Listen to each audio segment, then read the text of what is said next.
Welcome to another episode of Humans for Humanity. Some people play it safe and call it stability. Others bet on themselves before the world ever claps. This is Humans for Humanity, not just a podcast, a reckoning ground for the self-made and the soul-led.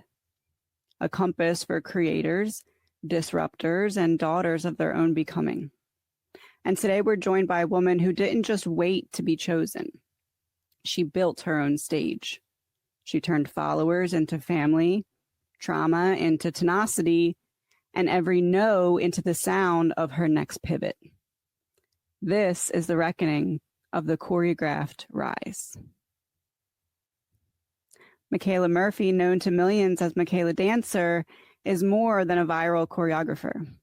She's a creative visionary, brand architect, and walking proof that your body, your voice, and your ideas are the business plan. She scaled her name from living rooms to global reach, turned every post into a platform, and never stopped choosing motion over fear. She taught workshops, collaborated with musical legends, launched products, and carved out a lane all of her own. But behind the visibility is a mind that never stops building, a heart that never stopped healing, and a mission that dances between the sacred and the strategic. This episode is for the entrepreneurs in eyeliner, the artists with spreadsheets, the women rewriting wealth, worth, and what's possible. One unapologetic move at a time. Let's begin. Humans for Humanity is more than a podcast. It's a living experiment, a spiritual archive, a collective echo of what it means to walk the obstacle course of embodiment and come out more whole than we began. Each episode is guided by spirit and shaped by tarot. I don't write questions in advance. I pull cards and follow the energy. Because I believe the soul already knows what wants to be spoken. It just needs permission to speak. Behind this project is something bigger. I channeled a map called the Blueprint. It's my theory of consciousness. It says that we don't just show up on Earth, we drop in with purpose. And as we move through life, we traverse an invisible structure made of energetic gateways, each linked to a chakra, each initiating us into a deeper version of truth, power, and love. Every human story holds clues. When someone speaks about betrayal, grief, purpose, survival, or awakening, I listen for the frequency underneath of the facts. The Blueprint helps me track where their soul is in the arc of return, what chakra they're wrestling with, what lesson they came here to embody. This podcast helps me prove the Blueprint by living it in real time. By letting people tell the truth of what they've been through and noticing the patterns that emerge. Because when we zoom out, we see your story isn't separate from mine. And our pain isn't random, it's part of the passage. Humans for Humanity is the collective field where those pieces come together. Where what once broke us becomes what makes us medicine. It's a sacred conversation between one voice and the many. One soul and the system that we're all moving through. And if we keep listening, we just might remember why we came. Thank you so much, Mikaila, for being here. I'm so excited to have you. Thank you so much for having me. I'm so excited. This is so cool. This is fun because you're the first branching far out of the tarot realm, right? So I think we're going to start there. Let's see. Oh my gosh. I have no idea what to expect right now. Fun part. How does your brand, your soul align with the passion that you put behind your career? Like, how is that a representation of that version of you? So I feel like it's something that words can't even describe because it's just something internal. Like, I was basically born in this world to dance. Dance is my number one love. I remember my mom said when I was a baby, like Madonna or Pink would be playing in the car and I'd be like bopping around like this as a baby. Like I just feel it in my body. And my grandpa's the one that actually got me into dancing because both my parents worked. So he used to babysit me. And I remember we would just watch Shirley Temple together all day and just tap around the living room and stuff. And he told my mom, he's like, I have to get her into dance class. So I took my first dance class at 3 and I've just loved it ever since. And now it's like, dance has shaped my whole career. Like I wouldn't be who I am without dance. It's like I am dance and dance is me. And I feel like that's the best way I can describe it, like in words, I guess. It's that inner child of you seeping out, that version that like never gave up on it. Yeah, I love it. There's nothing else in this world I love more than dance. And I think that's where I'm at in life right now. Like I've done everything there is to do career-wise with dance. So I've been in not even necessarily a standstill because I think it's fun experimenting and trying things, but it's hard trying to find things to like commit to that I love as much as dance. Cause like, how can I find something when dance is literally me? But I also feel like it's a beautiful thing because now I don't really have to look at dance as work. I get to dance every day because I love it and it's fun. So it's a really cool time. It's interesting that's how you ended that, because that's that work gets to be something that you enjoy. I feel like a lot of people don't know how to seek that. What would you say to someone who wants to seek that path but feels stuck?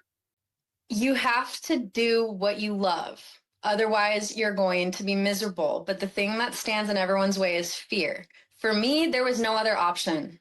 All I wanted to do was dance, and dancers are not supposed to have money either. Like my whole life, I grew up and I was always so anxious about it because I'm like, I cannot work a normal job. Like I was academically really smart. I was a straight A student. There were a lot of different avenues I could have explored and probably had high success with, but I never would have been happy. I was like, dance is literally my only option to enjoy my life.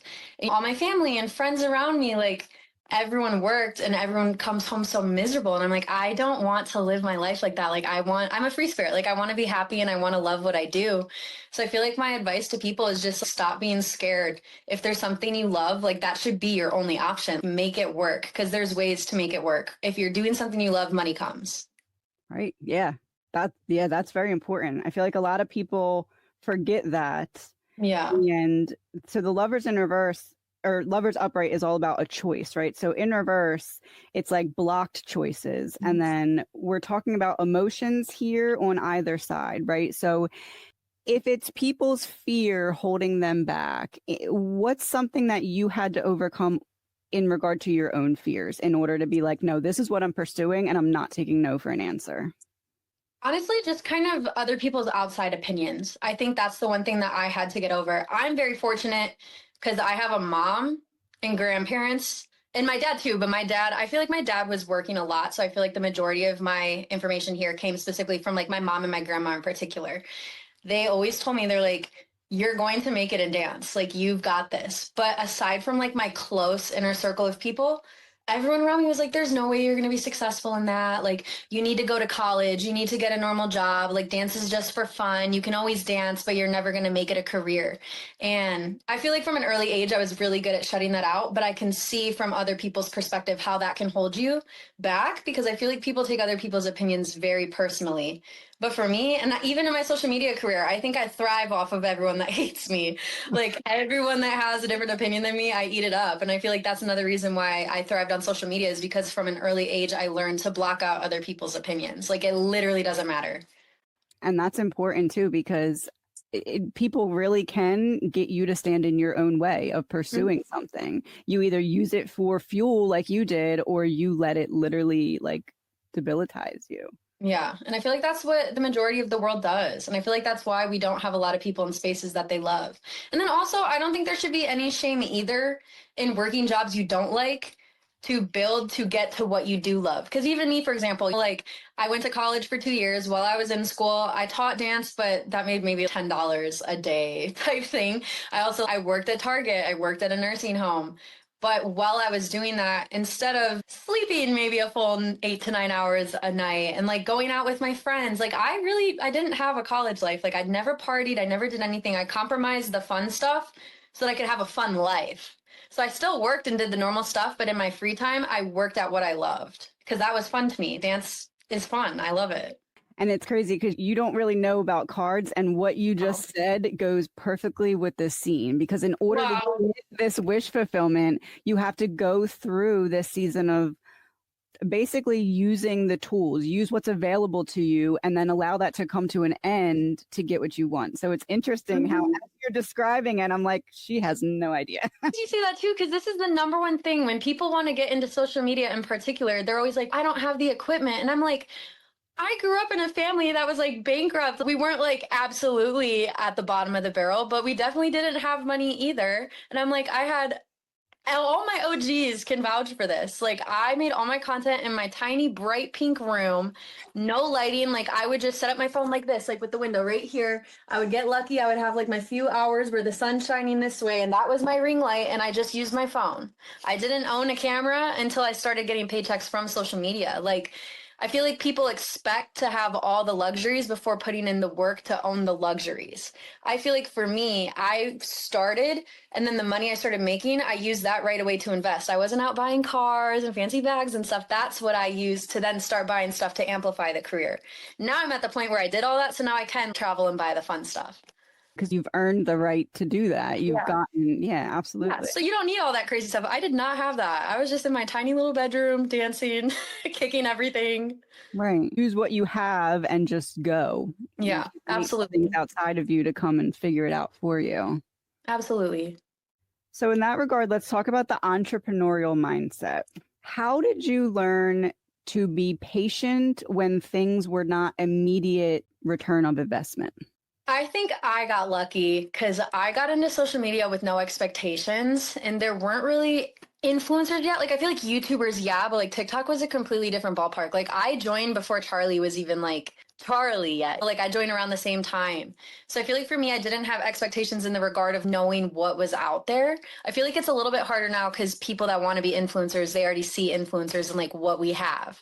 So I feel like they see virality as something that's easy to achieve, when in reality, it's not really that easy to consistently go viral. I don't know. I feel like for me, again, like, I had no idea what was going to happen. Like, I was just a girl in a small town back home, not even really medium town back home.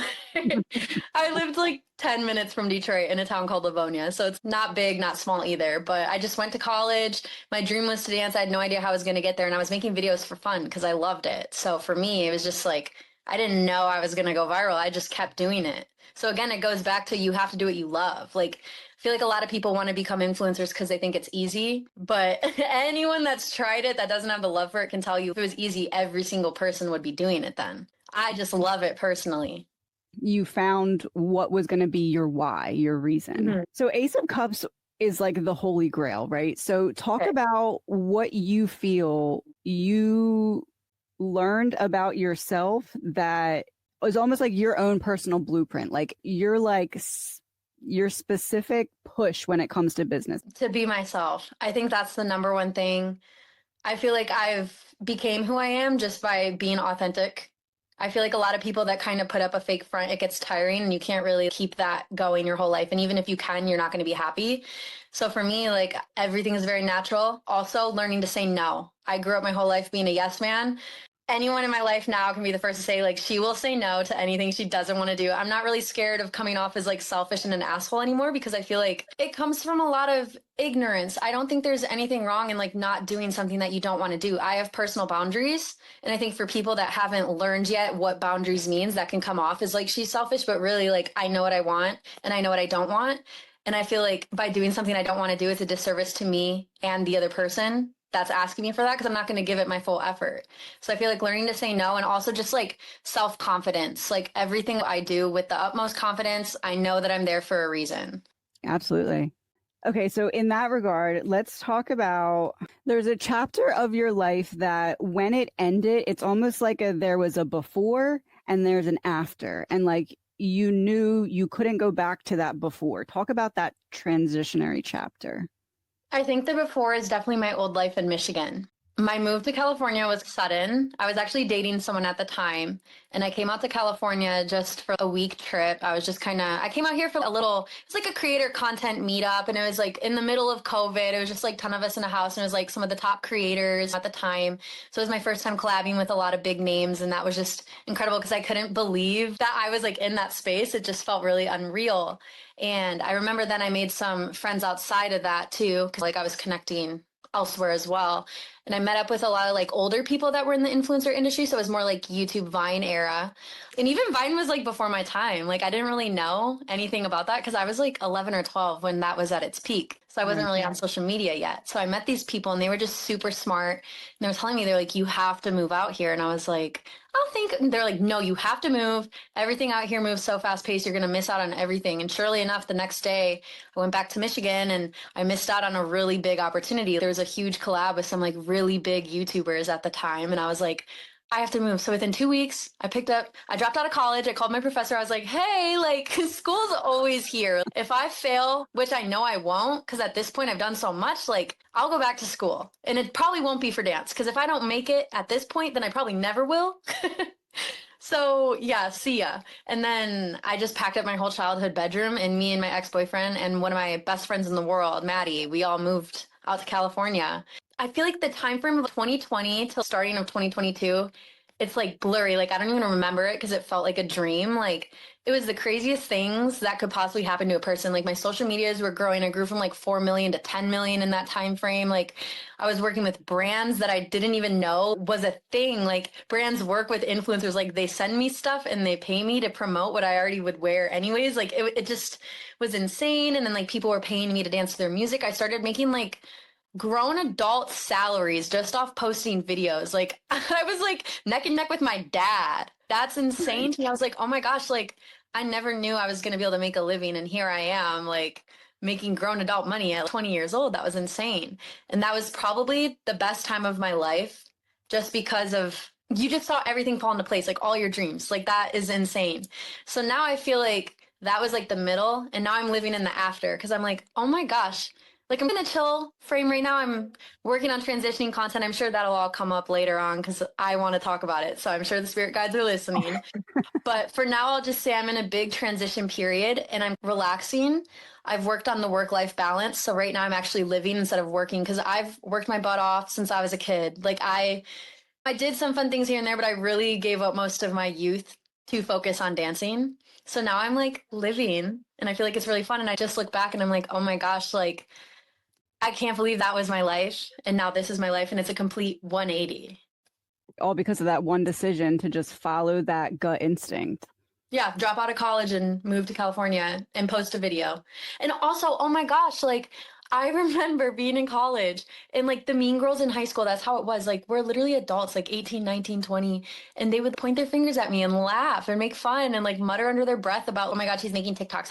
And it was just me and my friend Devin. We would always make videos together and like they would bully us and laugh at us. And I remember feeling so like it doesn't feel good. Like I never cared because I kept doing it, but it doesn't feel good. Like I felt like I never really fit in with anyone. And I was like, oh my God, like I'm always just like the weirdo. I don't know. And it's crazy because had I listened to any of those remarks, imagine I just stopped making videos because they were making fun of me. And now those are the same people, they ask me for advice all the time. And I'm like, probably should have been making videos with me. It's crazy. And they're probably looking at you like eating their words, but at the same sense, like they probably also learned something from that. You know what I mean? It's like we don't realize the effect that they turned into your fuel.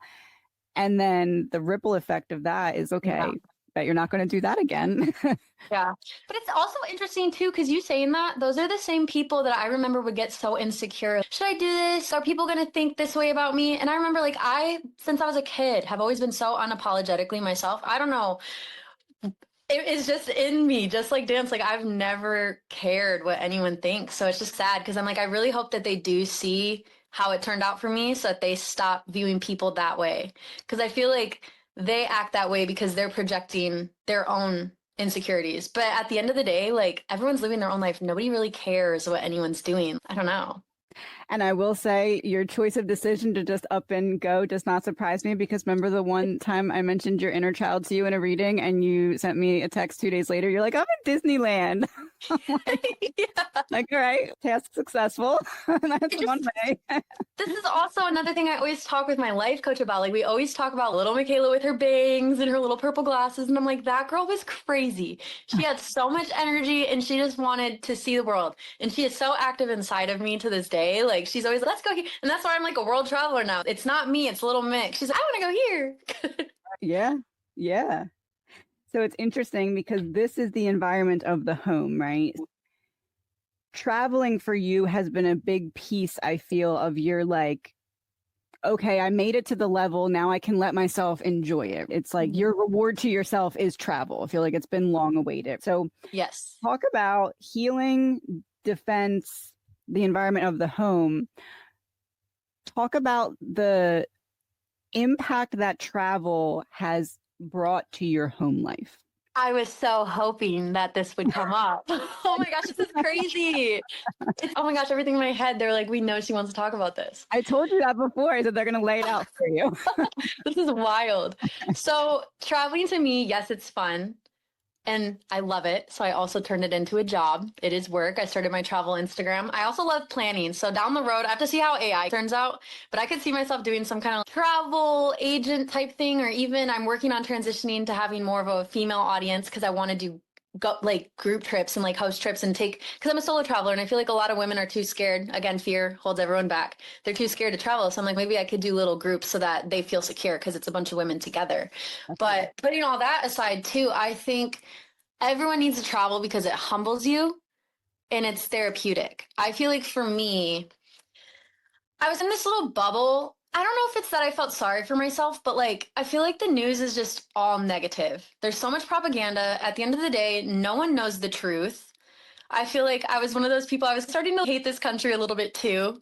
But then I started traveling and I realized how lucky we have it. We're so fortunate to be in this space and to be able to speak freely and have these opinions. Like, my heart, not to make this political, but like my heart goes out to the women in Afghanistan. Like, I feel like people don't realize that there's women in countries that literally can't even show their eyes. Like, they can't speak or anything.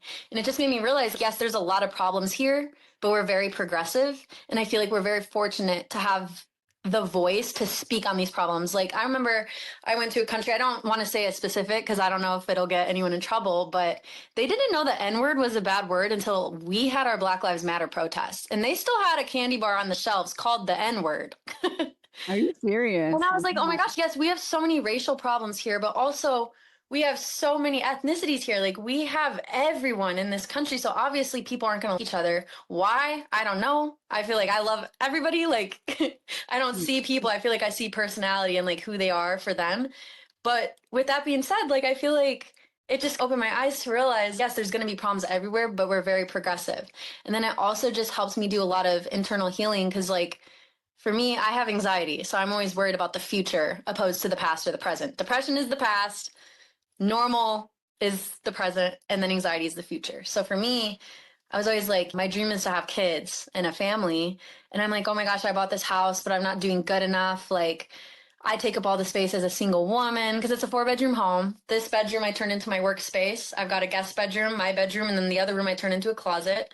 Half the garage is a dance studio. And I'm like, there's no space for anyone. Like, I need to work harder so I can have a bigger space. And then I go to places like Bali, Thailand, for example, and the kids are outside in bare feet playing with sticks in the sand and they don't have air conditioning and they're happy. And I'm like, it just puts things into perspective. Because Bali's the first place I traveled to by myself. It was the first time I left America, I went by myself. I joined a little girls group while I was there, but I still went off and did a lot on my own.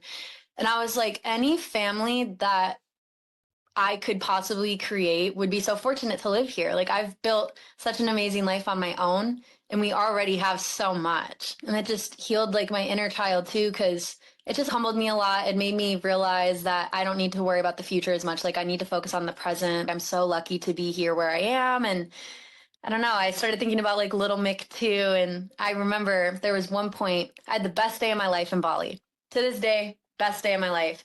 I remember I stayed at this bubble hotel in the middle of the jungle, woke up, had breakfast in my pool as a floating breakfast. Ooh. I met this driver. He's actually became my Balinese dad. They actually quote unquote adopted me into their little Balinese family out there because I went this year as well. But this was 2 years ago in 2023. His name is Bagus. He took me to this place and I ended up having a guide and he took me up to see. I'd never seen a big waterfall in person before. I remember just sobbing. Looked up, saw this crazy waterfall. There were 3 more. And then they took me to this natural water slide. And at the end of that, I went up and I ate at this local restaurant and there was no one else there besides the cooks and stuff. So it was just me and there were a bunch of animals, like little cats and dogs that were coming up. I remember I just sat there and I started crying and I was like, oh my gosh, what is going on? And I just started thinking about like a lot of things that like still needed healing that I didn't even realize needed healing. It's like the world was like talking to me. I don't know how to make that make sense, but one image I couldn't get out of my head was little Mick, purple glasses, bangs. I used to tie it up like a unicorn. When I was a dancer, I was super talented. So at the age of 9, they put me in a group of 16, 17-year-olds and they hated me because think of the most obnoxious high energy kid you can think of. Like I had ADHD out the A. I was so energetic. And they put me in a room with these like older girls. So obviously like I'm just bouncing off the walls. And I remember one day there was this girl that came and she was new to the studio. And we were supposed to be on our best behavior because we obviously want this girl to come. She was like a really good ballerina and she would have been a great asset. So little Mikaila was like, oh my gosh, I have to impress her. So by impressing her, what do I do best? Yeah. Talk the whole class. I'm like trying to show off. I'm like a little kid. So I'm like flopping around doing all these tricks thinking that I'm like getting this girl to want to come. And at the end of the day, I was so excited. And my teacher looked at me and she goes, so Mikaila. And I was like, yeah, is she coming? Is she coming? She's nope, because the little girl with glasses decided to be annoying the whole time. And I don't know why that stuck in my head. And that was the moment that I thought of. But I was like, oh my gosh. I always tell people my red flag is that I'm annoying. And in that moment it clicked. I was like, oh my gosh, like I'm not annoying. I had so much love for what I did and I was a kid.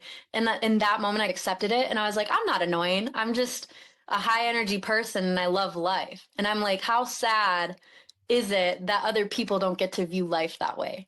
So since then I've had a lot of moments like that we're not going to get into, but traveling, especially solo travel, it just forces you to sit with yourself and sit in the like just discomfort of things that people normally wouldn't. And I think that's why people don't like to be alone because there's nothing to do but think. So being in a healing environment, like a place like Bali, I think everyone needs to take a solo trip to Bali once in their life. Just once, do it. Right. Yeah, it's like you found a clear reflection of yourself that the busyness of life can't always allow you to see. Yeah. It also taught me like sit down and smell the roses. Like Americans are the only ones hustling like we are. Every other country is like chill. Like half the places, like you go to Europe and they close down. I don't know the exact times, but we'll just play with it. Like 12 to 4 is their break time. They can go home and take a nap. Like places aren't open. Like my dad just moved to Germany for 2 years for work. And before everyone asks, yes, my parents are still together. Everyone always asks that when I say my dad is going, but it's just for work. And he's like, yeah, like the work laws are so much better here. Like he gets to be a person. Right. Balance. And we lack that here big time. Yeah, that's interesting because this kind of goes into that a little bit here. So talk about the devil can be about like limiting beliefs. The Queen of Swords here is about self-expression. So mixed in with the Ace of Pentacles, which is an opportunity of sorts. In what ways did you have to break out of your shell in order to get to the level of expression you needed to fulfill all of your roles? I feel like that's a hard question because I feel like I've always known what I wanted. So I feel like there wasn't really many shells to break out of because I was already broken out of it. Like I really can't express to you enough how much I didn't care about opinions. So I was always just ready to go for it.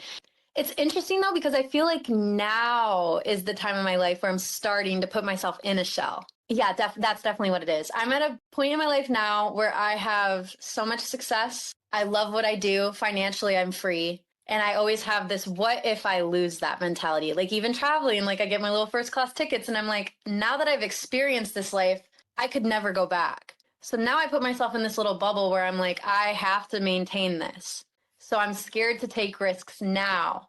Like real estate, for example, I bought this home in 2022 And it's been about 3 years almost exactly next month since I've bought it. I'm at a point where I'm like, I need to invest into some more real estate because I'm very smart with the way I do things. People always ask, because I feel like a lot of influencers get money and the first thing they do is go buy a Lambo and we're young, but I'm very smart because I have anxiety.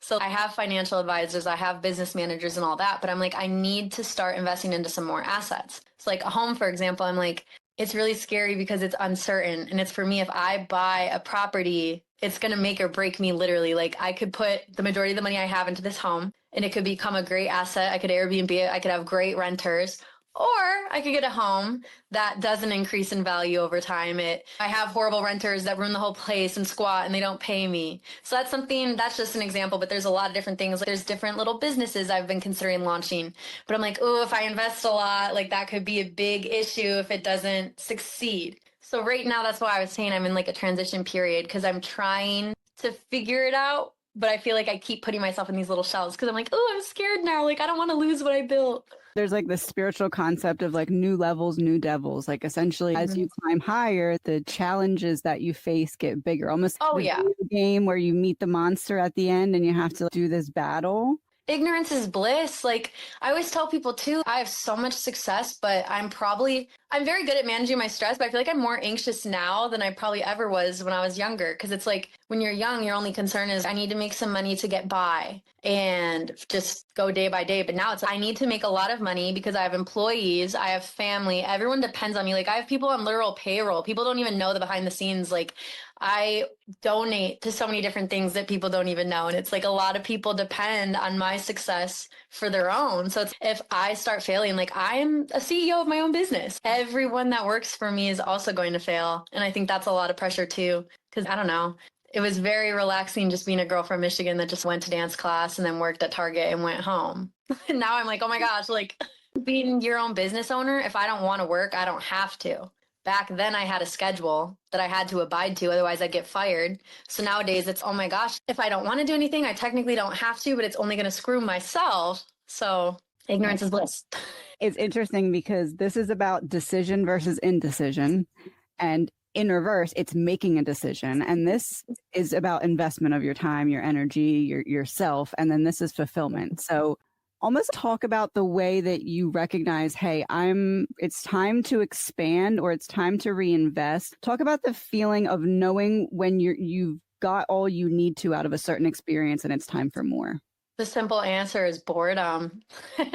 I've done everything I needed to do. Like dance, there's quite literally nothing else I can do with it. Like I don't really want to go on Broadway. I don't really want to be a ballerina. Like in my range of what I love with dance, like there's nothing else to do and I'm bored. Social media, like I hit 1 million and that was the coolest day of my life. I remember just sobbing because I was like 1 million people. But then I did that like 18 more times. And I know what a bad problem to have, but what's another million gonna do? Like you need more goals than that. So it's like you get bored. I'm like, my goal isn't to hit 1 million anymore because I've done that 18 different times. I'm like, what is the goal now? What is the bigger picture? And I think that's what I'm struggling with because as a young person, I had so many dreams that were so out of reach. Like I believe in if you want to make $1 million, make your goal $10 million. Because if you fall short, you'll make 2 million, which is above your goal. So that's how big my dreams were, in my opinion, when I was younger, like hitting 1 million followers on social media, like becoming a professional dancer, doing all the jobs that I've already done. Like I wanted to have a 2-story house so bad because I grew up in a small home and all my friends had one upstairs. And I was like, that's so cool. That seemed unachievable to me, but I reached every single one of those goals at 22 years old. Which again, like what a bad problem to have. But I don't think people realize the grieving of achieving everything and not really having goals anymore. Like it's really hard because I'm like, I don't know what to do. And now it's like the new goals I have seem so crazy, but I don't even know if they're goals that I really care to achieve because I did everything that made me happy. So that's again where I'm going with the transition period and like why I love traveling so much because it gives me a purpose for the time being. And I think something that I've been working on with my life coach is just realizing that like sometimes it's okay to coast. You don't have to have a plan, live your life. And it's also very much in our feminine energy to not have a plan. It's masculine to plan, which is crazy because I love planning, but I'm like, maybe it's time for me to just like relax. So I've been doing that a lot within the last year. And I feel my aura ring can vouch for me. I am very good at maintaining stress now. I'm like, great. It's always telling me, it's you're not stressed, sister. And I'm like, I know, because like I'm good. And when things are meant to be, I believe in this so heavily, it'll happen. Like everything gravitates to me when it's meant to be. So I'm like, maybe it's just not time yet to have a new crazy goal. Like my ultimate goal, and I love this because I always tell people, and they're like, you don't need to worry about that right now. My number one goal is to have a family. Like, I can't wait to have kids. I mean, I can because like I want to travel a little bit more, but like I can't wait to meet the love of my life and freaking have kids. That's my goal. Like I want to be a mom influencer so bad, which is ironic because I shake my butt on the internet and I like to be hot, but like I want to be a mom. Representation of the transition phase. Yeah. And that's exactly what I'm doing on socials right now too. Anyone that goes on my pages now, they'll see it. Like I showcased only like the hot dancer side because that's what got me here. And I'll never regret that because I love like twerking literally releases trauma like from the chakra here. I forget what it's called. Sacral and solar. Sacral. That's the word. The sacral chakra. It literally releases trauma. It's good for you. Any twerk environment I go to, it's all just like the girls and the gays. There's no men there. We don't do this for men. We do it because we love it. And it's the most uplifting environment. Like I just taught twerk class in Australia. And it's like you leave there feeling so confident. Like I think every woman, it should be law that they take a heels class and or a twerk class because the level of confidence and just like friends, like-minded, amazing women that you walk out of there with, it's an unbeatable feeling. And it's like all these girls too, the majority of the twerk community, either like married or they're like in a serious relationship or that's what they're working towards. So I feel like I love that era of my life and I'll never regret it. But also that's the only thing I showcased. So for me, like I grew up a trained dancer, like people didn't even know I tap danced. That's what I started with at the age of 3 and I'm good at it. I sing a little bit, I model, I love animals, I love hiking, I love being in nature, like I'm good at business, like I write, like I love to read. So right now I hired one of my friends and she's taking over my Instagram. Like she comes over, she's a videographer too, and we film together and we're working way more. I'm more of like the wholesome niche and just showcasing like who I am. Like I'm also gluten-free. So we're doing like different, like I love to cook and bake. So we're doing like gluten-free recipes and just showcasing all of that and bringing it together. Cause at the end of the day, I love and appreciate my male audience so much because they've given me love. But I feel like a lot of it is because it's superficial. It's like the way I look. Men like what they see. So for me now, like I love and appreciate them because they've been a big part in my success. I'm never going to deny that. But I started what I did for my own confidence building. Like I started TikTok because I wasn't very confident yet. I've always been confident, but I had like insecurities and I wasn't confident in my dancing capabilities. I never thought that I could be professional and there were always girls better than me. And then I did like a twerk video for fun and like they called me the unseasoned chicken of the internet. So I used TikTok as just a way of being like my own personal journal to watch my journey. And I started doing dances and I would test myself. Like I was really bad at picking up combinations fast. So I would fail in auditions. So I was like, okay, I have to do this TikTok and I only have 3 attempts to get it. I only have 5 minutes to learn it. And through that, I built a huge audience just based off of like, they thought that I was so confident. And it's one of those things where like, I feel like I embodied it because I spoke it into existence. Like I spoke into existence that I could learn fast and that I was confident and that I could twerk and all this. So I feel like I started social media and it was really for the girls. And it was, a safe space for girls to come in and just be their natural, authentic self. You'll never see me with surgery on my face. I very rarely wear makeup. If I do, this is the most I'll wear unless it's like a shoot and I have to. I just preach just like natural self-love and stuff. But then I got into the dance space. I moved to LA. There were all the dancers here. So then that brought in male audience. So now I'm trying to work it back to keeping both. Like I want to still be sexy and hot because that's a big piece of me and I love it. But I also want to bring the girlies back and mix it into one. Like I want the wholesomeness and the sexiness and keep it all classy. So that's my little transition boat that I'm in right now. It's now you're part of the goal is, okay, let me at least show everyone else how I did this. Let me at least give them a little bit of a piece of what I gained from this. It's okay. While I'm working on figuring out what the next goal will be, let me give you something that I got out of this. Yes, absolutely. Your inner child almost can't contain it. You're like, here, I need to give you. Yeah, I want to do everything. And then I think that's what's so cool about my traveling too. On Snapchat, for example, like I have people messaging me all the time. Number one thing is like, how are you so confident? So I feel like I love that I'm able to bring that to help women. But also I get so many messages all the time that are like, I could never afford to travel. I'm a single mom and I can't travel. A lot of men are like, yeah, I like work too much, so I'll never be able to travel. And they thank me all the time for bringing them along with me. And I'm like, how cool is it that I have a platform especially platforms like Snapchat, where in like real time, they get to come with me on these trips and see things from like my eyes. I don't know. It's cool. And it feels like even though I'm there and I'm like benefiting from it, it feels like my way of giving back too, because I'm like, oh my gosh, I get to show them all of this and like, teach them my lessons. It's another way for your inner child to do that sharing. Yeah.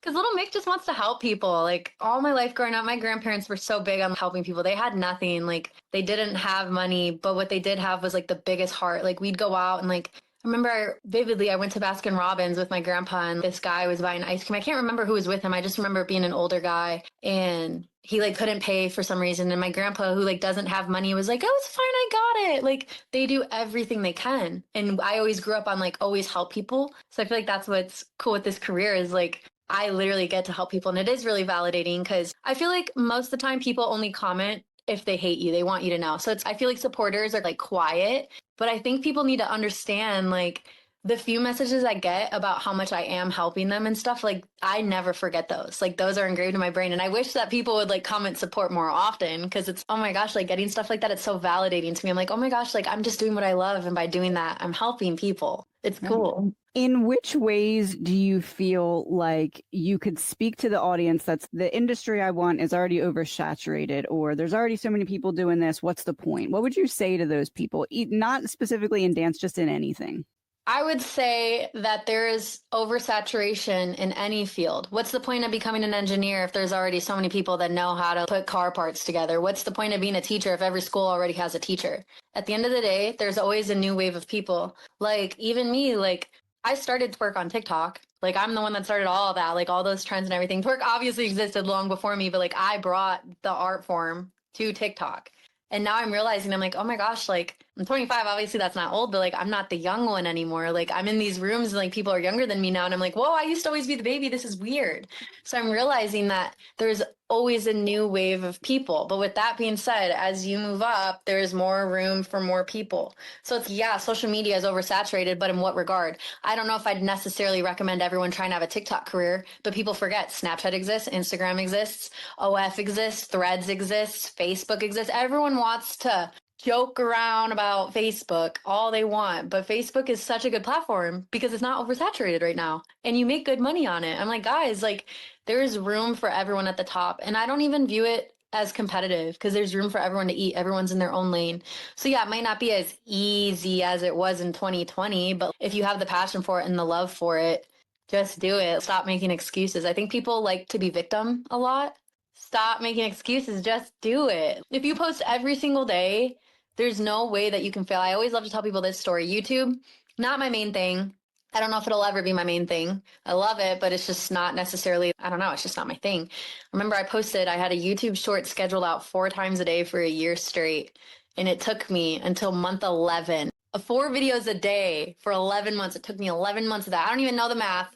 11 months times 4 videos a day. That's probably a couple hundred. I had my first video go viral. It had like 12 million and I grew 50,000 subs off of that. So it's, if you're consistent, there's no way you'll fail. It's just people like after a month, they're like, oh, I don't want to do this anymore. It's not working out. Well, yeah, it's not working out because you're not giving it time. There's people too that have like fluke blow ups. And I feel like a lot of people think that's what's going to happen to them. Like they're just going to go viral the first time. But like a fluke is a fluke. Like most of those people don't maintain it. Consistency builds longevity. Yeah, that's a really good perspective. I actually want to, let me hold on. 11 times, let's say 30 is 330 times 4, 1,320 videos. Approximately. Yep. And the craziest part is to this day, I currently have a month out scheduled 4 videos a day still. I haven't gone viral since that video on YouTube. That's all you needed though.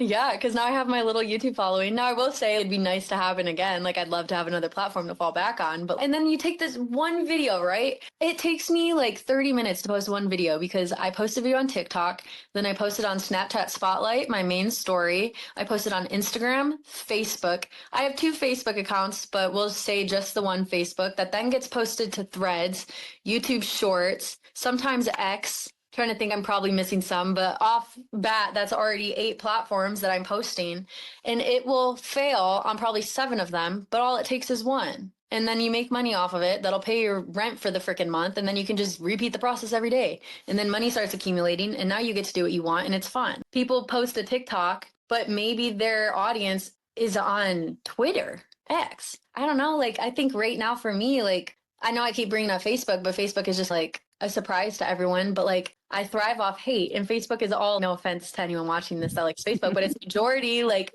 older people, Karens, and then maybe young people that have family on there. They hate me there because I'm just a young, carefree girl doing whatever. They hate me. The second they see a cheek shaking, they're mad. But that gives me engagement. Like, I get so much reach from that. So it's, yeah, my audience there is like haters. I don't know. Like, maybe you just don't have haters on Snapchat because it's younger people. Like, maybe they're here for it and they just scroll past it. I don't know. Like, you have to test every ocean to see which one.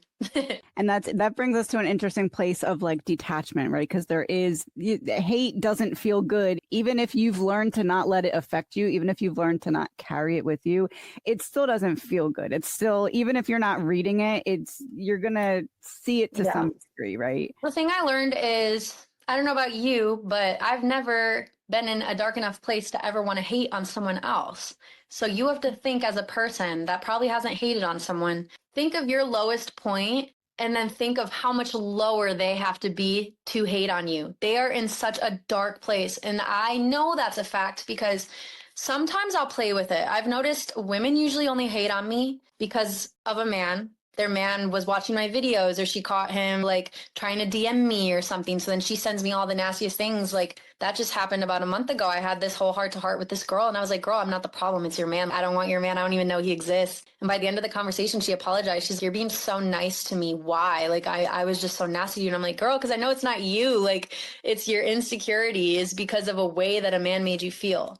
And then I've learned that a lot of men hate me because, I don't know, I think it's an ego hit that I'm a successful woman and maybe they haven't reached that level of success yet. And then another thing is just people in general that are in a dark place. There was a kid, I don't want to say kid, he was like, I don't know, like my age probably. And he would send me the nastiest messages you can think of, like for weeks straight. I just never saw it until this day. And I just was scrolling and it was, think of the nastiest things. I can't say it on here because it's going to get you banned. Like the nastiest things you can say to a person. And all I did, I responded, I was like, I'm so sorry that whatever you're going through is like making you project all of this onto me. I will pray for you and I'm sending you love. And of course he responded, he's like, F you, B word, I hate you, whatever.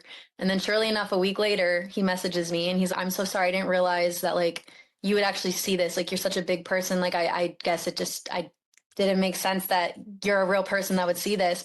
And he's, you're right. Like, I was in a really dark place and I'm so sorry for that. And to this day, that man is like one of my biggest supporters. He slides up on everything now, hyping everything up. And I'm like, hate really just comes from a place of like, people are behind a screen and they lose touch of reality. Has nothing to do with me. They just don't realize I'm a real person. And then two, they hate themselves. So they go to social media to escape and project that internal hatred onto other people. No healthy person's going to hate on me. I think just one last thing on this subject. I think my favorite comment I get is from incel level men, incel detected. They love to come on my stuff and they're like, you're never going to find a good man because of what you do. And I'm like, you know what's crazy is like, you're calling yourself out right now. You're not a good man, because any good man that is the level of man that I want, my high value man that'll be my equal, wouldn't have time to tell me how awful I am on Facebook. He's probably working or probably just like taking a bath and like drinking some wine or something right now, doing something healthy. He's probably at the gym or rock wall climbing. And you're sitting here probably on your mom's couch. Oh, you're ugly and I hate you and you're never going to get a man. No high value man's doing that. I can promise you that. Yeah, no, that's absolutely true. Yeah. Okay, so let's take it in that direction then. Ooh, fun. When it's situations that are outside of your comfort zone, but for some reason, maybe it's like something with a brand or somewhere where you just feel out of your element, how do you recenter yourself in those moments? Because I'm sure there's been a lot of instances where you're like, okay, this feels like something I've never done before, but you just got to do it and blindly. Talk about the hyping yourself up you have to do to get in those positions. Something that you want that getting it requires you to be more bold or take risks or step out of the comfort zone. So I've actually worked on like the girl that I hired to transition my Instagram and stuff. Like she's kind of manager. She's working on building more of management and stuff. But regardless, like she's the one that handles that. Like I know my weaknesses. I'm not great at business in the aspect of you got to be mean. Like you have to stand your ground. And like for me, like just a random number, like my rate could be like $5,000. And if someone comes to me and they're like, can you do $200? I'll be like, yeah, I don't know. So like I hire someone to do the stuff that I am not good at. Because sometimes I think it's good to acknowledge what our weaknesses are. And I think that's another thing that held me back for a very long time that I think holds a lot of people back is we as entrepreneurs want to handle everything, even the things we're bad at. I don't know how to hand over the reins to someone else. This is my business. But I've just started really hiring people that I trust and know will do good work. And I hire them to do the things that make me uncomfortable. So that's how I navigate. I hire people now. Like I have people, why would I want to half-ass something that I know someone's a professional at? Take finances, for example. I didn't go to school for finance. I don't know anything about stocks, bonds, retirements, life insurance, all of that. I could sit and waste a huge chunk of my life trying to teach myself something, but I could just hire a professional that's going to do perfect because he also benefits from me succeeding. But really, the life hack is expand your business, bring people in that want to help. It's also important, bring people in that see your vision. I've gone through so many different managements that just wasn't a good fit for me. And that's why I love this girl in particular. Like we were not like besties, like we were more acquaintances. Like I would consider her a friend, but like we weren't super close. I saw her through passing because she was a mutual to a different friend. But I knew of her. I liked her work ethic. She has amazing visionary skills. She has an eye for everything. Aesthetics are great. She's a videographer. I watch her network. She knows how to talk to people. I am like, people think I'm really extroverted, but I'm an introvert and I'm socially awkward. Like, I don't like going to events. I don't drink. There's no place for me there. So I was watching how she interacts with people and she's straight to the point, but she's nice. And I think for me too, having a kind group of people is super important because it's easy to hire people that are like mean and I don't want to be represented like that. And also like, she's a woman, like, I try really hard to keep my business woman oriented. Every once in a while, I'll work with a man if he's really good and I trust him, usually referred to by another woman.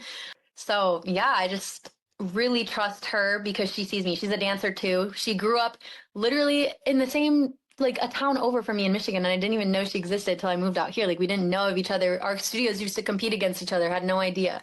So she has a very similar background to me. So she sees my vision probably clearer than I even do. And if you go scroll on my Instagram right now, you can see that because my page looks so pretty. It's like aesthetic. She's working to make me a brandable person because I have so many passions and I'm so chaotic. One day it's me doing jujitsu. The next day I'm rock wall climbing. The next day I'm dancing. And we're going to make this make sense. So she sees my bigger picture, whereas maybe I don't because I do everything. That's interesting because this is work ethic here. This is like the tools, the skill set, and this is private versus public. Upright, it's more of a public. This is quite literally taking your vision from internal to external. So we're going to go in the direction of manifestation. Ooh. Action, protection, and plans falling apart. Talk about a way in which something that didn't work out the way you planned it to actually worked out in your favor. TikTok, man. I feel like I was on fire with TikTok. Like I couldn't be stopped. Every day I was going viral every single day since 2021, maybe 2020, end of 2020 until end of 2022. Every single thing I did went viral. I was super relevant. I had so many different brand deals and stuff coming in. And then one day, I know for a fact exactly when this was because I went to Miami for my best friend's birthday. We were sitting on the beach. It was November of 2022. I got an email that like this program I was in had ended. I don't know how much I'm allowed to say. I didn't sign anything, but all I need to say is it's like a program that like helps creators with any problems they have, questions, whatever. That program ended and I wasn't in it anymore. And then the next day I was permanently banned on TikTok. And I was like, what? Like 16.2 million followers and they banned me for what? Yeah, I like twerk and stuff, but in my opinion, twerking's not sexy. Twerking is art and it's good and it's a workout. And I don't think tick, tick, tick, tick with your bum is hot. I don't know. It's to me, I view it as a workout and it's so fun. Like when in doubt, twerk it out for real. It's so fun to me. And I was like, it's not my fault if people are sexualizing things. Like I feel like you can sexualize a hot pocket if you want to. You can sexualize a garbage can. I literally have a pole in my studio and people automatically think stripper. Not that there's anything wrong with stripper, but I'm like, guys, I've never even been to a strip club in my life. Like it is a beautiful art form. It doesn't, not everything has to be sexual. So I was battling with that because obviously I got my account back, but every other day for a year straight, I was just getting banned. And I'm not going to say the word depressed because I don't think I've ever been depressed, but like deep sadness because I'm literally grieving what I built.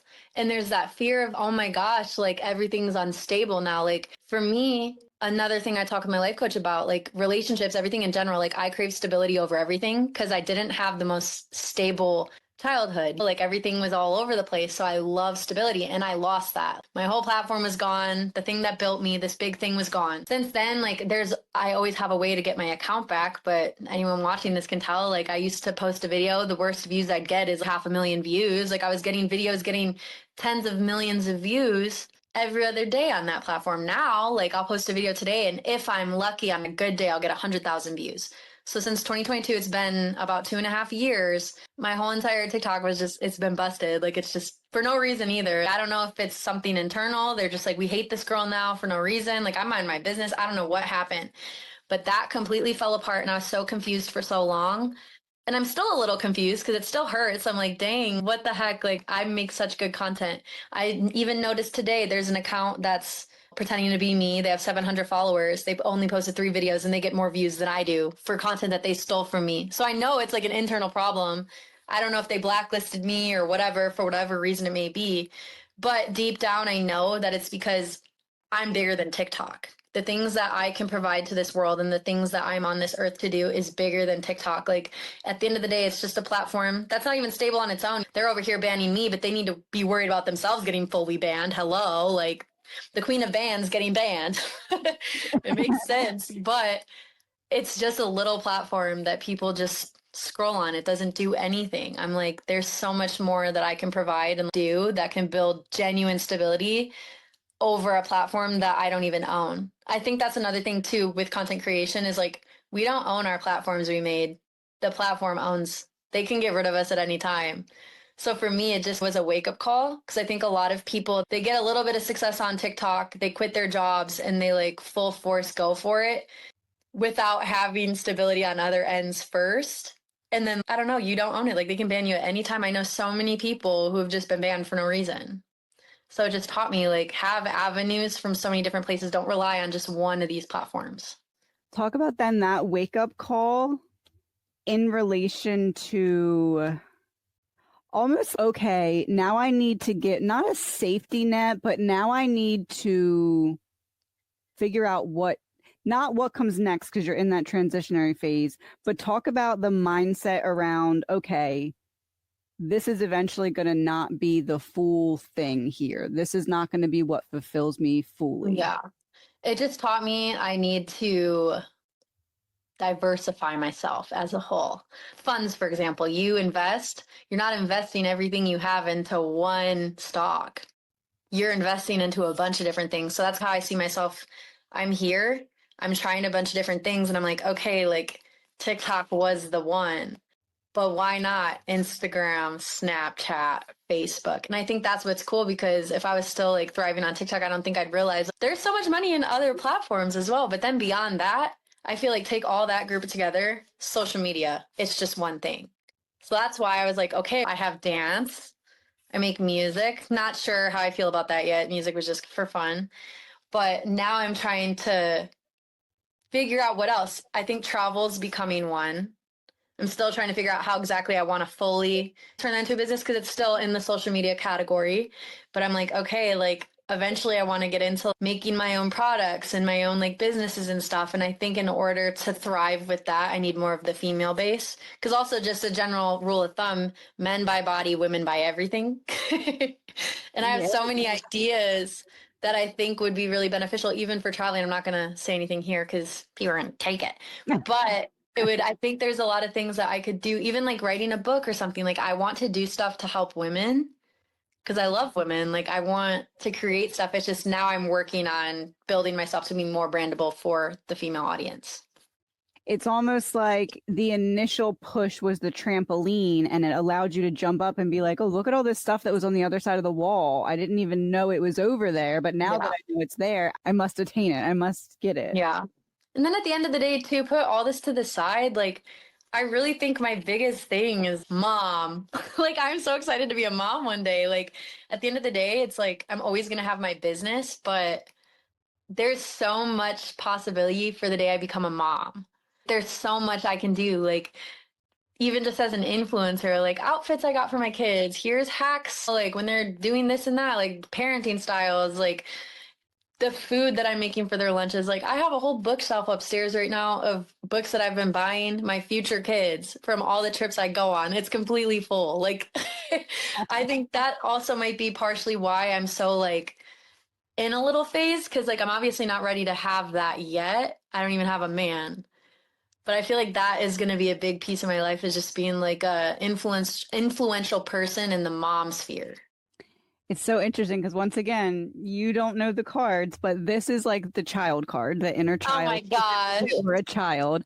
This is diligence. And this guy's traveling straight to this page of cups. And this is the fastest knight, but in reverse, the fastest becomes the slowest.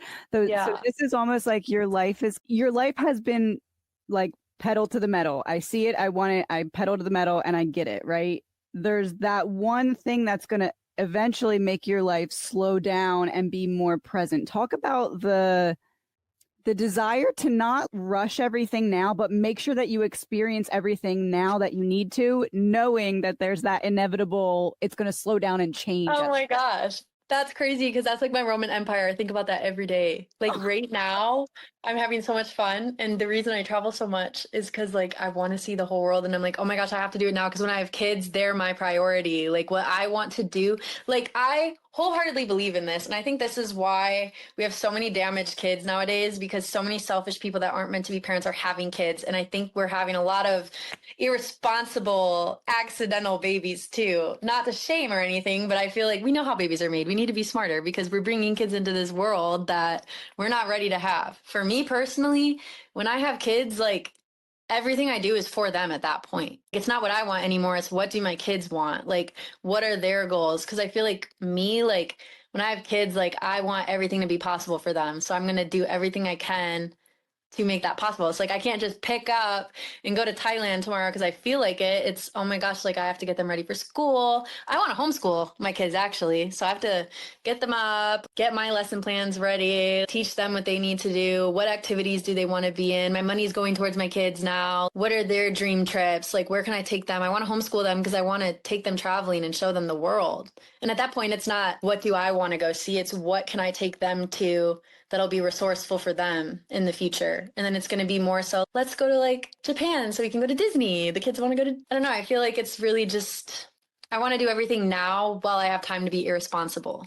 Because once I have kids, I'm locking in. What's something that you feel like if you would have went down a path that you planned to go down initially, you feel like either you wouldn't have been here yet or you wouldn't be here now? Finishing college, hands down. If I would have listened, I remember my professor, I called her. And at the time, two girls had actually just dropped out, not of college, just of that program, because they were moving to a different program.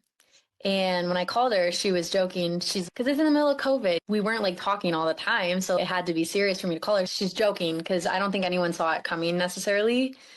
She's, oh, hi, you better not be calling me to tell me you're dropping out. And I was like, I am. And she's like, what? And I'm like, I am. I'm like, and to them, social media is a joke. Like, like, you're never going to make it. Like, you have to do school, blah, blah, blah. And I think the big moment for me was I went back to my high school and I talked to my old dance teacher that taught at my high school program and my acting teacher, and especially my dance teacher there. They were so big on you have to go to school. You have to go to school. I am the first student that they ever looked at and said, you have to drop out of school. They've never said that to anyone before. And I was like, oh my God. Obviously, my mom and dad were like, when I went in and I told them my thought, they were like, we didn't think you were going to make it past your second year of college. We knew you were going to do big things, drop out. And I was nervous to tell my dad, but he was like, drop out of that shit. Yeah, I don't care. And I was like, oh my God.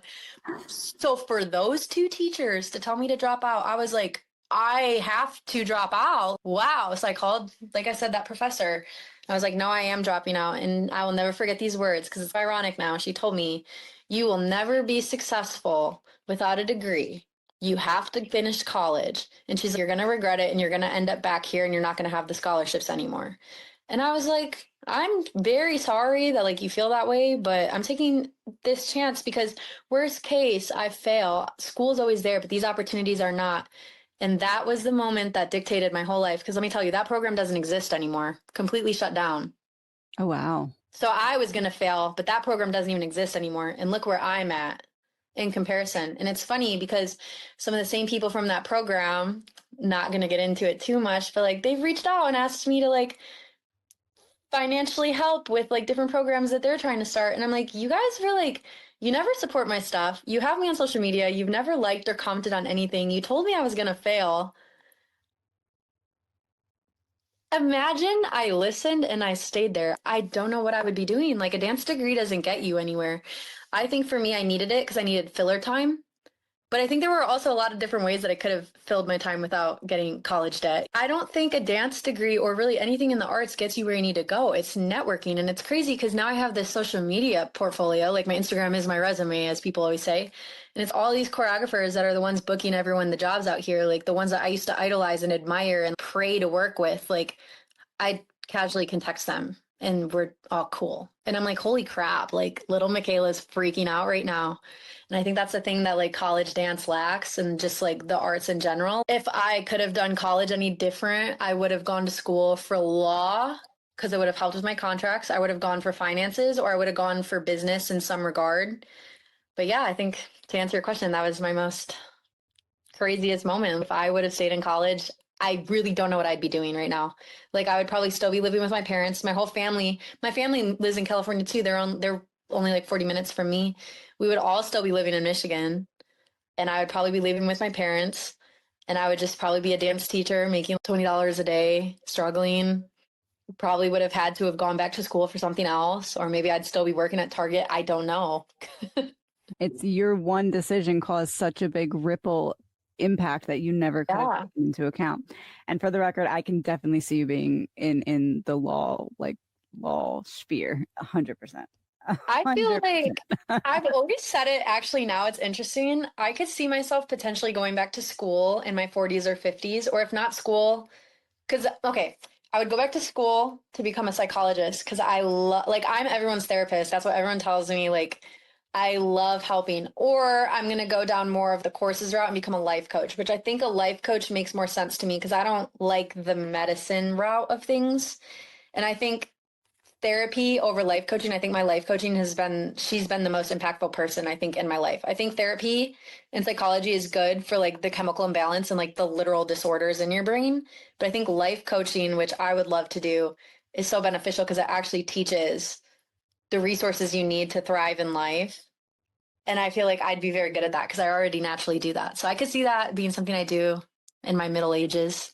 Like I'm a manifesting generator and I'm a helper. Those are like the things she always tells me. So imagine either therapy or life coaching has given you this package and it's like you had this gift and it took you a while to unwrap it and then you realized what was in it. What's in this gift that you got from these sessions? Oh, definitely the ability to properly communicate and to see that everything comes from self-awareness. Obviously, I'm not perfect, but I'm self-aware. So all my red flags I'm aware of, and anytime I'm acting like nasty or whatever, like I'm aware of it. And I'm not perfect, so I might get defensive, but I've learned how to properly communicate and to set boundaries and take steps back. So even when I get in those moments, like even when I'm dating or anything, like I always tell people off bat, even my friendships, I'm like, listen, if we're having a disagreement, like in the moment, I can't tell I'm being defensive, but I will come back a couple hours later and literally apologize for everything because I had time to analyze it. So I'm like, if I get heated or anything, like just take a step back. Tell me we'll revisit this because then I get in my right headspace and I need to be alone because like I know when I'm wrong. So I think that was a really useful tool. And then even beyond that, there was a guy. He's actually the guy I made the butt pillows with. His name's Jai. He told me a quote, and I don't even think he knows how impactful this quote was, but it literally helps me anytime I have problems with people. He was like, because he's very just like intellectual and very in tune with everything too. Like he's very much on the same like spiritual journey and stuff that I'm on. So we've had a lot of deep talks, but he said this one thing. He was like, imagine life as a hike. You are starting your hike and you get to the top. But then you look down and you see all those people starting their hike. They have all the obstacles. And but you're already here. So when you view your relationships and the people that you're around and the people you're with, he's like, have patience because everyone starts their hike. You had to be here to get here. And then I add on to that. This is my quote now. I'm like, okay, if I'm here, there's always a taller mountain. So if I'm looking down on these people, what's keeping these people from looking down on me?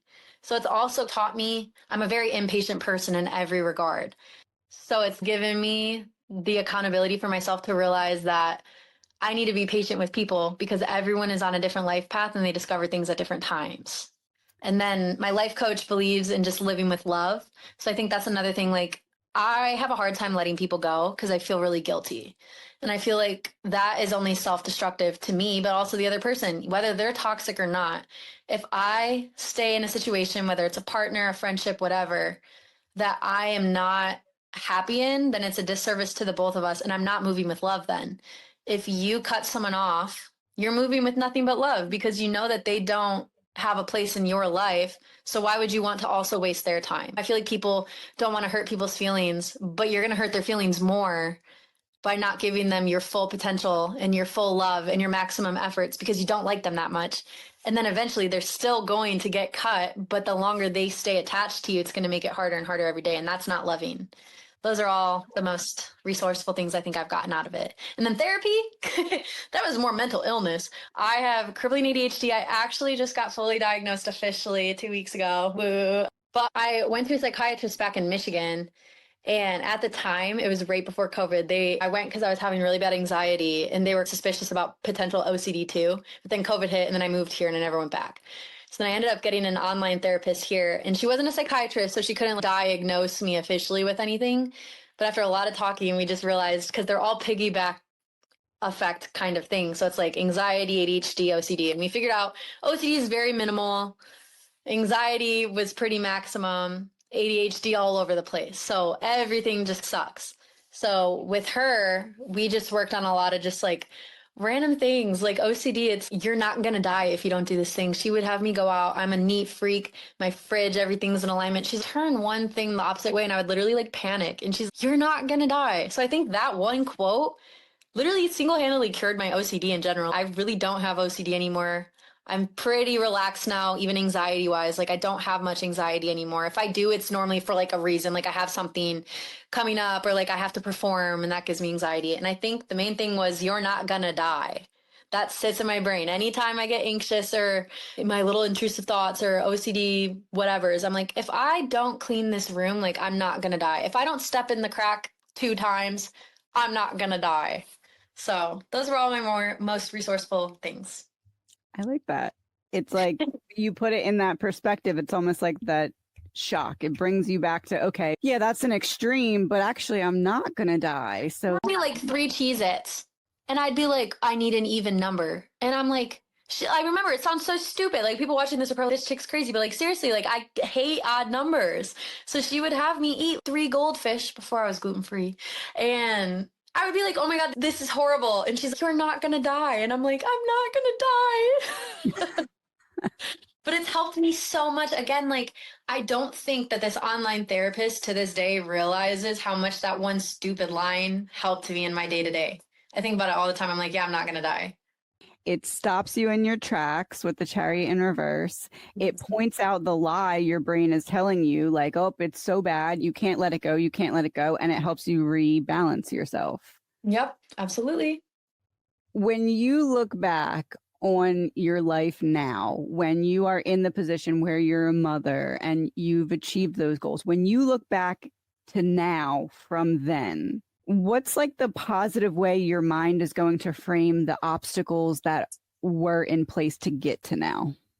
I think it's just going to be like everything happens for a reason and everything that happened was necessary. Because I think it's hard to understand why things happen in the moment, but all those like negative things and obstacles that might happen is like what pushes you to become your maximum potential. So I never view bad things as, I think everything's a learning lesson. And just like a quick example of what I mean, like I really full-heartedly believe that everything happens for a reason.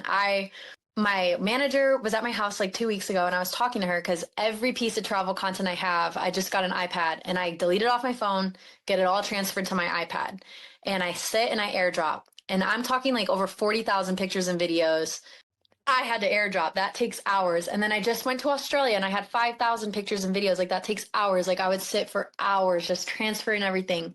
Remember, I looked at my manager and I was like, is there some kind of way that I can get this protected? Because I don't want to have like my phone and my iPad connected, because obviously then all my iPhone content would be, I just want it to be travel content.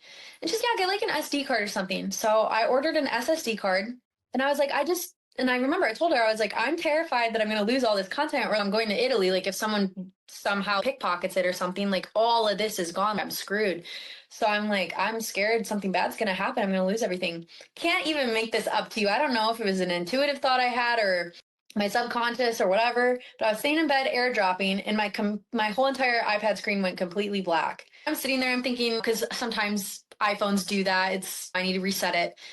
3 hours later, it's now 3 a.m. I'm down here literally having a meltdown. I'm just like crying. I'm like, oh my gosh, like I plugged it and I knew it was toast when I plugged it into iTunes and did the whole reset. Nothing. So I took it into Apple, and surely enough, it was a complete screen malfunction. And luckily, because it was a screen malfunction, they could mirror it to the computer.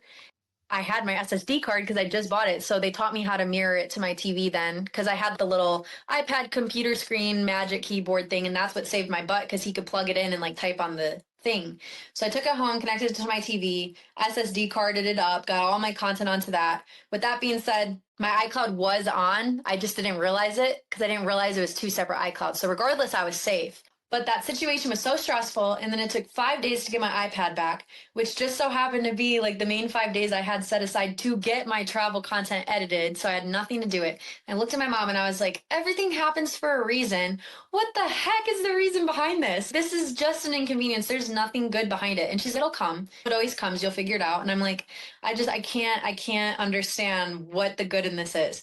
Because of my SSD card, I realized that it only takes 5 minutes to download thousands of pictures and videos off my phone, and I can plug it into my iPad instead of taking hours a day airdropping 30 pictures at a time.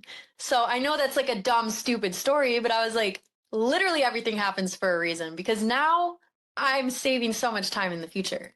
It took that massive inconvenience for you to not have to continuously inconvenience yourself For the rest of my life, probably. Yeah.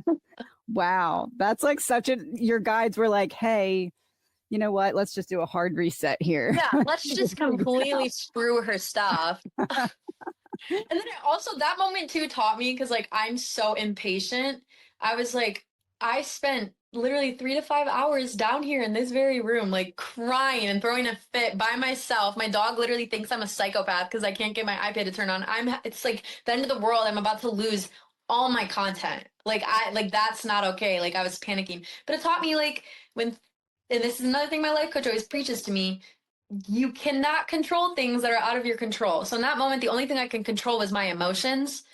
And I was choosing actively to throw a little fit, like a little kid fit. And I was like, what was that going to solve? There's nothing I could do. So out of my control, I could have made myself a tea, calmed down, realized it's out of my control, gone upstairs and got proper sleep. Right. So it's like little moments like that teaches me, like, you're only in control of your emotions. So stop acting crazy and relax. Like at the end of the day, what happened, that's that. So learning lesson all because of an iPad. You learned that one the hard way, but you don't have to relearn it. Oh, yeah. Some skills were taught in terms of how to deal with emotions with best interest, but they may not be the skills that work best for us. Talk about finding what works for you in those more stressful moments. I am so emotional. So emotional. If I will literally cry thinking about like how I stepped on an ant. Like I'm so emotional. And I think the problem is we're stuck slaving away. Like our whole life, youth till 18 is school. Then you go to college and all your time is focused on homework and everything. Then you go to work. They never teach you how to actually thrive as an actual individual human being. It's all just like BS stuff. As a dancer, why am I taking math? I don't know. So I think for me, I was fortunate because like I have the finances to spend extra on a life coach. And I think with that, she just teaches me things that I feel like it's obvious, but like people don't think. And then she tests me because I don't think people like to admit it, but like the way we react to things really is fully in our emotion. We have the choice to be angry. We have the choice to be sad. And feeling those emotions is normal, and I think we should feel them. But how we react is fully in our control. How you choose to react out of your emotions is in your control. And I think a lot of people like to argue, if he cheated on me, of course he deserved me to slash his tires. But like, you also could have reacted. You could have picked up your stuff, moved out, calm and collectively, not wasted more time, got yourself into legal trouble. You could have just not done that, and then eventually attract a man that's not going to cheat on you. And it's easier said than done, because like obviously I am super emotional and I react in ways that I shouldn't. But I think another thing is just having the accountability and the self-awareness. And I think also another big thing, it's an obvious, but like people don't know how to apologize. Like it's so crazy for someone to say, I'm sorry. And I think I had that moment. I was actually so sad about this, and I've never publicly talked about this, but like I was an asshole, so I'll talk about it now. But like me and my mom went to a movie premiere. Oh, it's literally gonna make me cry because I still feel so bad about it. And I don't think my mom knows how bad I feel about it to this day, but I asked her if she could get behind the scenes of me at this carpet. And it was a big deal because it was like my very first huge like movie premiere. Like I've been to a bunch of rinky-dink ones, but not rinky-dink ones. They're all good. Like it's a blessing to be at any of them. But it was like a big one. That was a big deal for me. And I was like, can you get behind the scenes for me? And as I was taking my pictures and walking along the carpet where she was standing, they told her it was a fire hazard and she wasn't allowed to record. So she didn't get any content from me. But there were other people standing all the way on the other side. So I remember we're walking in and I was so frustrated because, and that's such a bratty thing. Do we realize how bratty this is? I looked at my mom and I was like, thanks a lot. You literally messed this up for me. This is like a really big opportunity for me. And this is the only time I'll ever experience my first time walking on a big red carpet. And I don't even have behind the scenes for it. Do we understand how bratty that was? Like, do we understand how lucky and rare it is for me to even be there in the first place? And I was like so frustrated. And we sat down and we were like the first ones in there because I'm like very timely. So like it was like an hour till the movie started. And my mom was crying. And I sat there and I was just like, oh my God, this is her first time living too. If I knew where she needed to stand, I would have told her where to go, but I didn't know either. So I chose to react out of my frustration and like disappointment, even though it's not like she knew any better either. And I was like, oh my God, I'm a piece of S word. I cannot believe that I just acted like that. Like it just happened. Like I don't know. I felt like I didn't have control over the way I acted, even though I did. So I got home that night and I was like, Mom, like, I'm really sorry for how I treated you. And she just kind of looked at me and I was like, oh my God, I think this is the first time anyone in this family's ever said sorry. I think I was the first person that ever really and truly apologized for something. And to this day, I still feel bad I did that. That was so dumb of me. But I realized too, because then in that moment I started reflecting, I'm like, oh my gosh, people do not say sorry. And I don't think people realize how like far an apology, like a genuine apology can go. I feel like people just choose to get defensive. And then it makes matters worse because you're invalidating how that person feels. Absolutely. I think you just hit something that I feel like every single person watching this is going to be like, yeah, I've dealt with that. It's okay to say sorry. It's not an ego like hit. It's, if anything, it's an ego boost because you're mature enough. You have enough emotional intelligence to know that you were in the wrong and you can say sorry. And I think that would also help romantic relationships too. I think people forget that any relationship you're in, again, friends, family, whatever, there's going to be problems and you're a partnership. Whether it's me and my mom, me and my friends, like the end goal, we all want the same things. We want to be happy. We want to succeed. So if you do something that is detrimental to that, you can apologize for it. Because at the end of the day, you want to come together and thrive together. Absolutely. So talking about apology then, when you did that, when you did it, you had the apology and then you recognized, oh, wait, that's different, right? This is all about surrender. This is all about worry. And this is all about, okay, I'm not going to fight it anymore. What do you feel like that moment gave you? That moment of like different vulnerability than you're used to experiencing? I think for me, I've grown a lot. So for me, like when I've been in the wrong before and I might not have apologized or whatever, I feel like I gaslit myself into believing that I wasn't in the wrong, even though I very clearly was. But through my growth, like now I feel like guilt just eats me up when I know I'm in the wrong. Like to this day, like I said, I still feel so bad because I was so mean for no reason.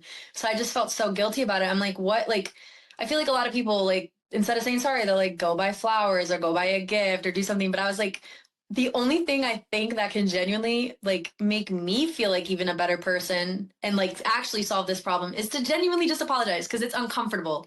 You don't want to do stuff like that. So I feel like in order for me to come to peace with what I did and what I said, I need to just take accountability and do what's uncomfortable to me to make her feel more comfortable because I already made her uncomfortable. So when I apologize to her, like it's also crazy because nothing even happens. All she said was, "Oh, it's okay. Thank you." Like that was the reaction I got. It's not some like end all be all crazy thing that's gonna happen. Like she probably doesn't even remember that. She probably doesn't even think about it to this day. So for me, like I was cooking at the time and I just went back to cooking and I was like, oh, like that's literally how easy it is to like literally do something that's gonna make someone's day better because of something that I had already did that made it worse. All I had to do was say sorry and it just lifted off my shoulders. And then in that moment I realized anytime I'm in the wrong, I'm going to apologize. There's no guilt or shame in apologizing. If anything, I think it boosts you. Like, It shows you almost like you're not holding back from the fear of what's going to happen if I do, what's going to happen yeah. if I show my heart on my sleeve for a moment. It's like you're trusting yourself to know, okay, no, I'm going to do it. And if it happens, at least I'm not carrying the weight of knowing that I passed up the opportunity. Yeah. Because also, what is the worst thing that's going to happen if you apologize to someone? Like, maybe, and this it's so unlikely unless you did something probably like absolutely horrible, then that's a different story. But if it's just like a minor thing, worst thing they can really do is say, I don't accept your apology. But again, like what you had to have done something real bad to not have your apology accepted. And at that point, you probably shouldn't even be apologizing. You should probably be on somewhere else. Like maybe don't apologize for cheating. Like maybe just leave them alone. Yeah. Yeah. Talk about the women that you've met, the women that you're building your brand alongside of, building yourself up alongside of specifically. Talk about what you would say to the group of women as a whole almost of I see this struggle and I feel you, but I also see a path forward. Oh, I think the message that I have for the women that I've grown in this industry with is stop trying to be above others when you have moments of growth. What I mean by this is a lot of the women that I have been in this industry with, we're all in the same like sphere of industry work. Like we all have dabbled into OF maybe, or like we all were dancers and like we take our sexy classes and everything. And I think when outside sources get brought in, like maybe religion or like different belief systems, I think it's easy to start shaming people for the things that got you to where you needed to be. If you have moments where you're growing religiously, spiritually, personally, and something that you did in your past doesn't align with you anymore, I don't think it's right to shame because you did the exact same thing. I think it's moments where we can educate and maybe lead into different things. But like, for example, like there's some girls that I have danced with and they decided they don't want to twerk anymore. But instead of just owning up to, I don't want to do this anymore, it's, this is easy views. This is easy engagement. Like, we shouldn't be doing this. Like, we're leading people to lust. And I'm like, maybe you're leading people to lust, but I'm not. You can't project this onto every woman. You know what I mean? Like, I do what I do because I love it. I did what I did before I even knew that it could bring me to where I'm at. And even when I'm like 30 with kids, like who knows, maybe I'll be the twerking grandma of the internet. Maybe when I have kids, I'll never want to twerk again. I don't know because I do solely what I want to do. But regardless, like I will never shame my sexual side because I love that piece of me. And I think a lot of women just feel shame because of inner projection. So then they try to project that onto other people, if that makes sense. And I think we need to stop doing that. I think we need to accept women for all regards too. Because also, like, this is another conversation that I have. Like, I twerk on the internet. There's some girls that probably think that I am insane. What I'm doing is so inappropriate, right? For me, from my perspective, I've never gotten in like the nude pornographic world by any extent. But I'm like, it's not my place to judge because they're doing what they want to do and what they're confident doing and what they love to do. And the same way I could view that as a bad thing is probably the same way so many girls that, you know, like maybe they're freaking like nuns and they're viewing me and they're like, oh my God, she like dances online in heels. That's so disgusting. Like, I think women as a whole just need to uplift each other more and stop shaming. We're all in this world together. We're all fighting the same inequalities regardless of what we do. I don't know. I'm trying to put that in a way without coming off too strong, but I think also a lot of women have a lot of sexual trauma, and a lot of women haven't had safe places to explore their sexuality freely. And this is coming from a girl, like, I've never had a one night stand in my life. Like, I'm very, like, I'm celibate. Like, I keep to myself. Like, I'm very whatever. But I love my sensual side so much. That is a huge piece of who I am. And I feel like if women stopped shaming each other, I feel like that's where it starts. I wish we would all just allow each other to like freely express how we are. Cause like, I don't choose to be a little sensual being. Like, I love being hot. Like, the same way sometimes I like wearing my hair in pigtails and being like cutesy. I don't know. Like, it's just a big piece of who I am. And I feel like the girls that wish they could express themselves like that, but they can't, or they're too scared to, or they don't have the freedom to, or they're in an abusive relationship that doesn't allow them to. I think those are the ones that kind of start the piggyback effect of shaming because they feel shame. And it's the projection of that. Yes. So talk about, in that regard, shame and the sacral chakra. Talk about those who are watching this right now that are like, oh, you know what? I'm someone who maybe I type a little hate here and there. Maybe I'm not always the nicest online. Maybe I'm realizing that I'm maybe projecting a little bit at times. What would you say to those people about, now that you had that realization, now what comes next? I would say I'm really proud of you for taking the step to be accountable, because I've already talked a lot about self-awareness, and I think that's what so many people lack. So congrats to you for being self-aware. So now since you're now aware, you have the choice. Do I want to keep acting like this? Because also, like, doing negative things is only going to attract negativity to your life. Like, why do you think you deserve abundance if you're commenting hate? Even if it's something like you don't agree with, or like it might be wrong, like whatever, in your opinion, mind your business, because commenting mean things, no matter what, it isn't going to bring you abundance. You're attracting negative energy, and that's why you're never escaping this bubble. So you can decide to either keep down that route, or you can decide, oh, like, this is a good growth opportunity for me. I think I would recommend, like, any negative thoughts you might have, like, this is just what's coming to my head right now, so I'm just going to say it, like, maybe write down all that stuff in a journal and then burn it, because you don't want to claim that energy. Write it all down, burn it, and then maybe write down good things instead, and maybe say it to yourself so you can start manifesting like good energy to come into your life. Because the more you start seeing things with a positive outlook, the more your negativity is going to leave your brain. So your brain essentially is producing the reality of the thoughts that you're feeding it, is essentially what you were just saying. Talk about the way in which the internal dialogue shifts when you start not going with the thoughts that run on autopilot. So when there's lack of confidence, when there's the desire to like project, and you start fighting back against those thoughts, talk about that. Okay, I'm not going to just succumb to this. Well, you are what you preach.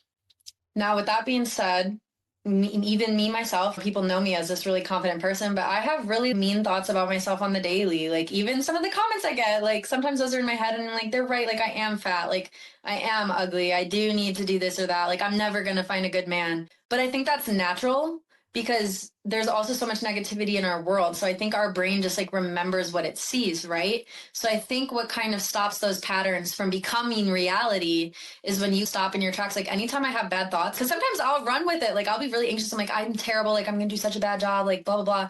And then like maybe even after a solid minute or two of that, I'm like, wait, what? Like, what? Like, I'm Mikaila freaking Murphy. This is stupid. So I just rewire my brain. I'm like, I'm beautiful. Like, I'm pretty, whether I've gained some weight, lost weight, whatever. Like, at the end of the day, I'm still me. Like, every choice I made, there's going to be a man that loves me more than I ever imagined I could possibly be loved. Like, that stuff's going to come. When you have a heart as big as your own, do you really think there's someone else out there that doesn't have the same type of heart to reciprocate that? No. If you're in a bad train of thought of just like negative self-doubt and all that, again, like I said, it's normal. Don't be upset with yourself about that. Just learn to rewire. Every single thing that you said that was bad about yourself, find a new way to rewrite that, but in a good way. And again, this is where journaling is a good thing too. Like, just write down just like affirmations daily. I'm beautiful. I am hot. I'm successful. I'm abundant. Like, I attract this and that. Say it out loud. Like, people think it's corny, but manifestation is real. I feel like I've manifested the majority of my life. And honestly, that's another reason why I might be at a little bit of a halt right now. Like, even relationships wise, like, I'll be the first to admit I've been a little bit pessimistic and resentful. Instead of being my normal manifesting self, like, instead of being like, men are terrible, like, blah, 80% of men suck, like, I should really be like, yeah, I'm going to attract a man because look at who I am as a person. Why don't I deserve a love as great as I'm able to provide? Absolutely. Okay, so I know exactly how I want to close this then. So there's this veil that has been lifted where it's like where you and your inner child that plays a very big role in the creative element of your empire that you have built and are building. So talk about the fog that had to clear so that you and your inner child could join hands and be like, okay, let's do this together. Ooh, I feel like just that, like, I'm exactly where I'm meant to be. Like, there's no reason to have fear for the future. There's no reason to, like, just constantly be in this state of worry. Because I feel like I'm a worrywart. Like, I'm always anxious about everything. And when you put that aside, you can see things more clearer. I don't know. I feel like it's just easier to see that end all be all picture that you kind of see for yourself. Pain reopened by familiar patterns. Talk about what you would say to people who are experiencing like cycles from the past, but it's like instead of engaging with them, you're meant to just release them. I feel like any limiting belief is worthy of not engaging with. I feel like anytime I have an old thought or an old pattern that comes up, like sometimes it's good to acknowledge it and maybe dig deep and figure out why that's coming up. Like, why is this happening? What is triggering this wound to come back? But sometimes it's not even that deep. Like, sometimes it's just your subconscious. Like, you don't even know what's going on deep in your brain. It could just be like bringing up some past stuff to distract you. I also feel like the devil is very real. Like sometimes he just pops in and does things to make you have self-doubt, because why would he want to see you thrive? I don't know. We're living in a world with so much like demonic negative stuff going on. Like there's going to be obstacles that are out of your control. No matter how much healing and growth you did, like it's going to want to stop you. So I think it's just learning like what's triggering wounds from the past that you still need to heal versus realizing like, oh, this is just a dumb obstacle. I've already healed from this. I just need to like get rid of it. Any closing words? Ah, man, I love to yap. This is so fun. This No, is to anyone watching this, first of all, thank you for taking the time out of your day to sit and listen to what we had to say. Like, it means a lot that you trust me enough and like the things that I'm saying to kind of just listen and put that in your back pocket. So thank you for that. But also, like, I'm proud of you and you're exactly where you need to be. Like, any anxiety you have, any like self-doubt that you might have, get rid of that. It is no longer serving you and you do not align with that anymore. We are powerful. We are all capable human beings and we can all thrive off of doing what we love. So just keep going. Also, like if you're in a job that you hate or if you're in an environment that you hate, start figuring out ways you can incorporate bringing that love back in. Because if you're doing stuff that you hate, like you're never going to attract the things that you love, because that bad energy is just always going to be there. I don't know, just even if it's just a half an hour a day, if you love sewing and you want to have a sewing business, just take a half hour of your day to like start building that business. Whatever it may be. That's just a dumb example, but just go for it. Like all you need is a little bit of time a day. I feel like people are very tired and you come home from a day of work. I think it's easy for people to resort to just like grabbing a drink, eating junk food or something. Instead of doing that, make your vice doing something that you love. Get back to those childhood things that you love. Like you were a baseball player in your youth and now you have nothing that you love anymore, but like you loved baseball so much. Figure out a way to bring baseball back in your life. There's always a way, whether it's a coach, you could make some kind of an equipment that could help people. You could write a book about it. There's endless possibilities. Just get back to it. And your story is the epitome of that because you took one step and it led to everything else that came for you. Yeah. So that one little step can be everything. And you know what, too? I feel like this might be controversial, maybe a little bit, but like when you don't really have anything yet, like when you're coming from nothing, what is a risk going to do? Like, what's worst case scenario? Like, I think you're already living in your worst case scenario, respectfully. Like, you're doing something you hate, you're miserable, you're with a partner you don't even love. Like, you're already living in your own personal hell loop. So if you take that risk, like literally what's the worst that can happen? You might be in a slightly more of a financial hole. You might have given yourself a little bit of anxiety, but like you are at the perfect point to just go for it. What's stopping you? Your own self-doubt, probably. Yeah. And I feel like when people think of it like that, they can get themselves into that, oh, why not? Why aren't I taking one step? And be delusional. Imagine your like perfect life, romanticize your life. When you start thinking clearer in the more positive way, like what you're seeing for yourself, you could literally live that. Like I'm literally living in my dream home that I imagined, and like I would go to sleep at night like dreaming about living in a 2-story house with like my own animals and stuff, and now I live that because like I imagined it and visualized it. I never ever visualized living in a shack or something. Like I only visualized the best for myself. Anytime I had a negative thought, I don't know, I was like, no, like I'm going to live out my dreams and I'm going to do it. So that was the only thing I saw for myself. And that's what I'm living now. Find your why and don't give up on it. Oh my gosh, it's your Ikigai. I just read Ikigai. Yeah. Yeah. For those that don't know, it's like the Japanese key to longevity in your life. And Ikigai is basically like every Japanese person has an Ikigai, and that means something that is worth living for, like your number one passion, the thing that gets you going every day. And they say, take your Ikigai, that one thing that you love, and turn it into your career. And like dance was my Ikigai. Social media is my Ikigai. It's the cornerstone of what you're good at, what you love to do, what the world needs, and make money off of, or what you can survive off of. So Yes. when you find what fits into that corner of all them, that's that. And every person has one. That becomes the fuel that you need that pushes you through any other obstacle. Yep. All right, so we're going to go into the outro. Mikaila has not heard the outro, just as none of the guests hear the outro. Oh my gosh, I'm excited. She didn't come here to prove a point.